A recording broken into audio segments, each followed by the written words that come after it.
Eu sou Mário Persona e essas são as respostas que eu dei aos que me perguntaram sobre a Bíblia. Você escreveu perguntando se a guarda do sábado é o sinal que identifica os verdadeiros salvos.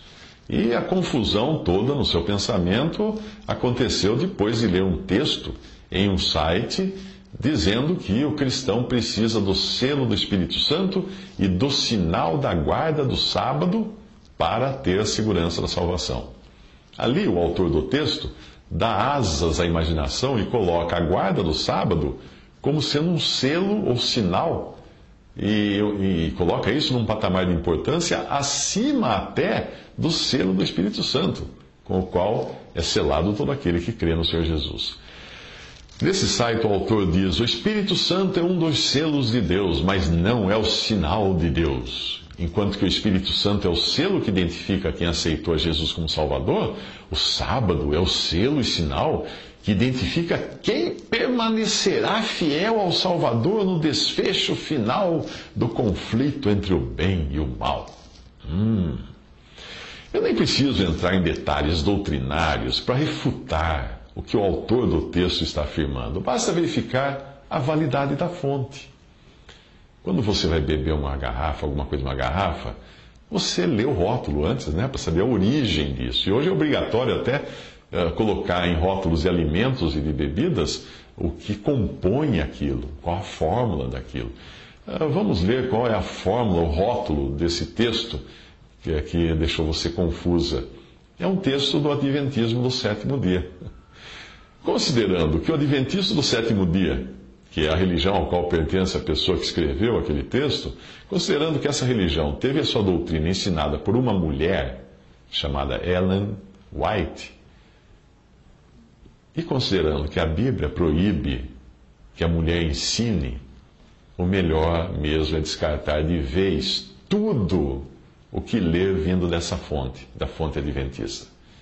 Se o Espírito Santo de Deus ordenou que a mulher não ensinasse, por estar ela mais propensa ao engano, como você pode confiar numa religião cujas doutrinas foram ensinadas por uma mulher, em clara desobediência ao que Deus ordenou? 1 Timóteo 2, versículo 11 a 14, a mulher aprenda em silêncio com toda sujeição. Não permito, porém, que a mulher ensine, nem use de autoridade de homem, mas que esteja em silêncio. Porque primeiro foi formado Adão, depois Eva. E Adão não foi enganado, mas a mulher, sendo enganada, caiu em transgressão.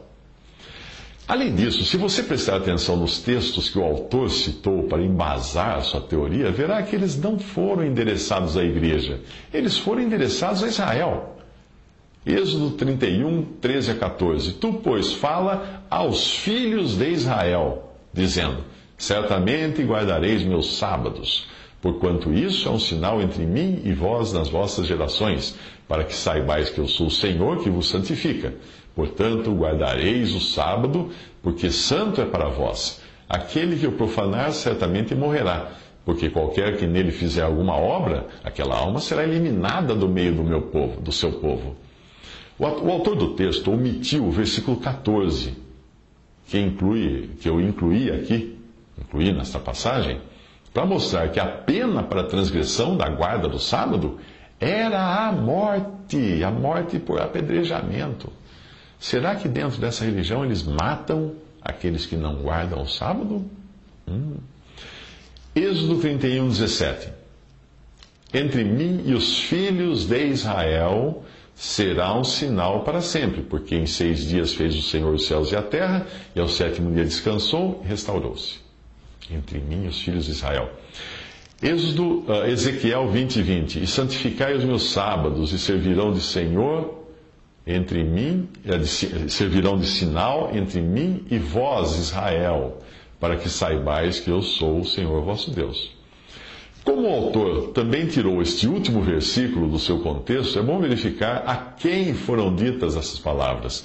Ezequiel 20, de 3 a 13. Filho do homem, fala aos anciãos de Israel, e diz-lhes: eu os tirei da terra do Egito e os levei ao deserto, e dei-lhes a Israel os meus estatutos e lhes mostrei os meus juízos, os quais, cumprindo-os, o homem viverá por eles.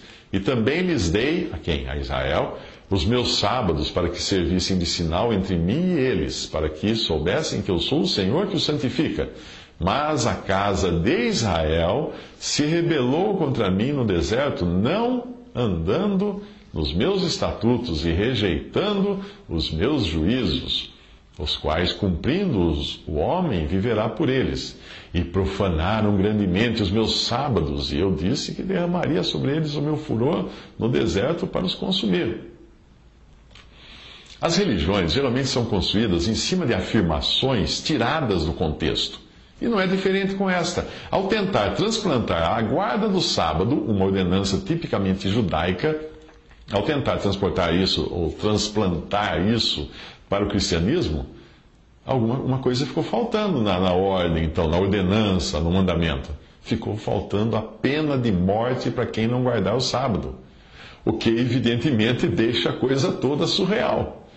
Nós não somos Israel, nós somos igreja. Portanto, é muito importante distinguir bem o que se aplica a cada povo na Bíblia. Ou será que devemos obedecer também à ordem de apedrejar quem não guardar o sábado?